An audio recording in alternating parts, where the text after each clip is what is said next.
éléments par lesquels les alliances inconscientes sont contractées. Ces éléments sont au nombre de 3. Le premier élément, c'est ce qu'on appelle l'hérédité.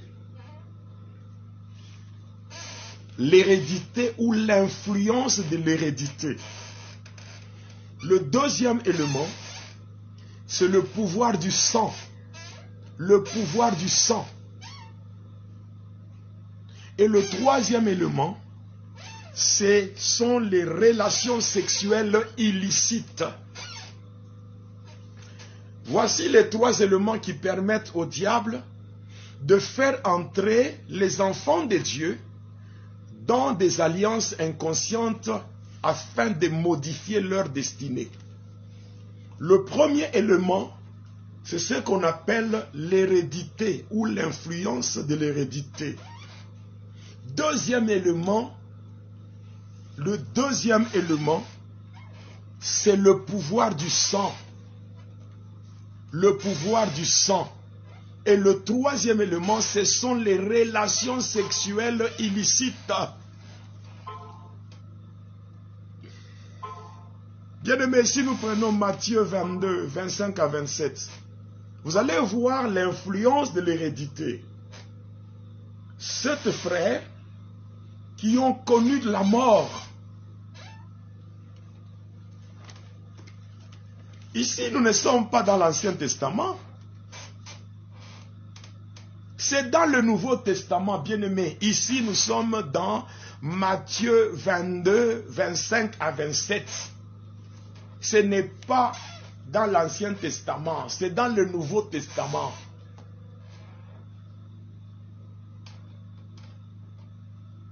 7 frères qui vont mourir successivement et qui n'ont pas laissé d'enfants, et à la fin, même la femme elle-même est décédée, elle est morte. Bien aimé, ça c'est l'influence de l'hérédité. Il y a des choses qui se font dans des familles.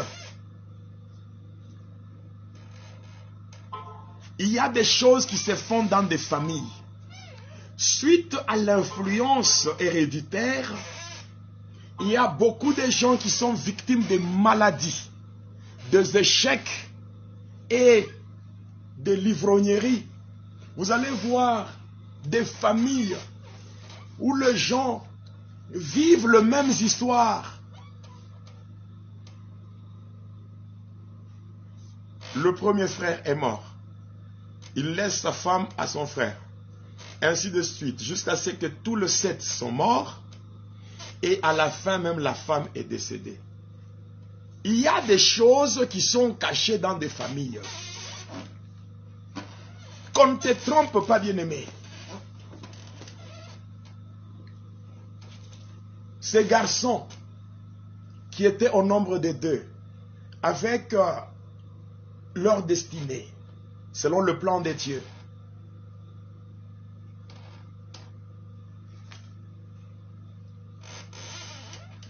Selon le plan de Dieu.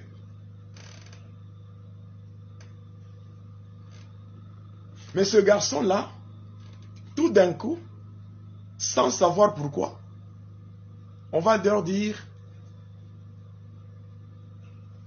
arrêtez de vivre votre vie. Arrêtez de vivre votre vie. Arrêtez de vivre votre vie, mais soyez esclaves. Ils ont fait quoi? Le père a contracté des dettes. Lamentation 5, 7. Nos pères ont péché, ils ne sont plus. Et c'est nous qui portons la peine de leurs iniquités. Oui. Il y a des choses, même si tu as déjà donné ta vie à Jésus.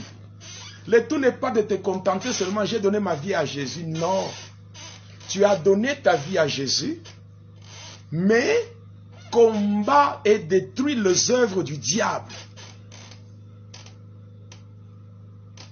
Donner ta vie à Jésus, c'est la garantie et l'assurance de ta vie éternelle. Mais les œuvres du diable doivent être détruites. Tu dois les détruire. Tu dois détruire l'influence héréditaire. Tu es lié à ton père, tu es lié à tes parents, tu es lié à ta famille. Il y a certaines histoires, il y a certaines réalités spirituelles de ta famille qui t'accompagnent parce que tu fais partie de cette famille-là.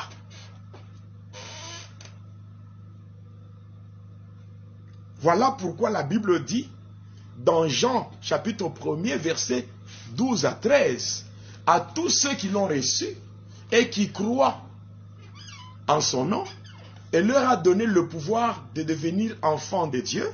Ça, c'est la première des choses. Tu as donné la vie à Jésus, tu deviens enfant de Dieu, mais il te faut la délivrance. Parce que la Bible dit, lesquels sont nés, ni du sang, ni de la volonté de l'homme, ni de la volonté de la chair. Donc, tu dois détruire la volonté de la chair. C'est la coutume, l'influence de la coutume, parce que, bien aimé, avant de donner ta vie à Jésus, tu as vécu là-bas. Tu t'es enraciné là-bas. Il faudra à tout prix, au nom de Jésus, que tu sois déraciné, que tu sois détaché de ces choses-là, afin que tu sois libre de gagner, de mener ta vie comme il se doit.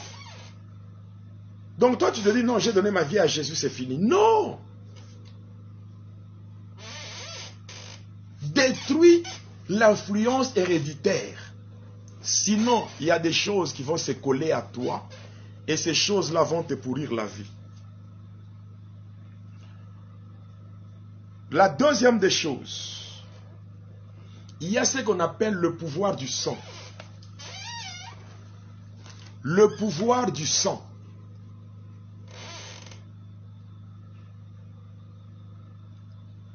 Le pouvoir du sang. Je suis dans Genèse.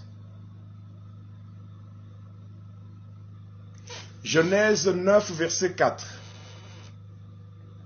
Seulement vous ne mangerez point de chair avec son âme, avec son sang. Je suis dans Lévitique. Lévitique 17, verset 11. Car l'âme de la chair est dans le sang.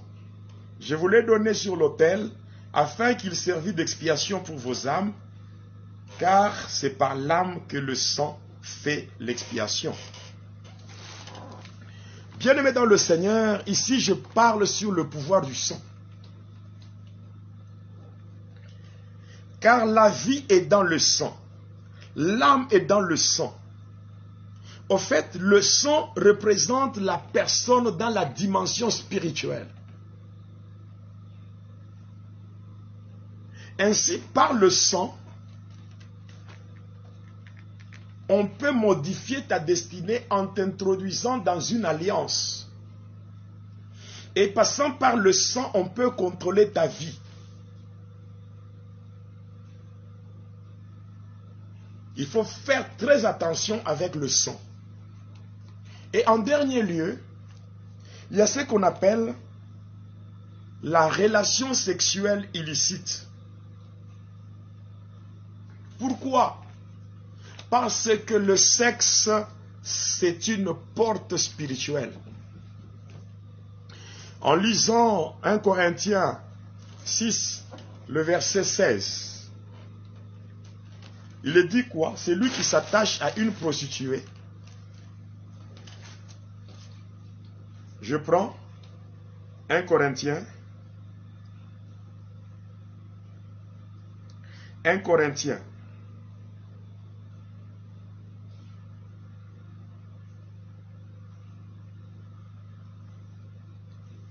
« 6, 16.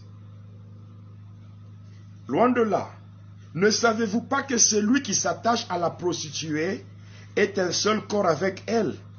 Car, est-il dit, les deux deviendront une seule chair. » Bien-aimés, la Bible dit de ne pas prier contre l'impudicité. La Bible dit fuyez l'impudicité. Il y a des gens aujourd'hui qui sont en train de prendre avec légèreté leur vie, qui se livrent au désordre sexuel, à l'impudicité, qui font une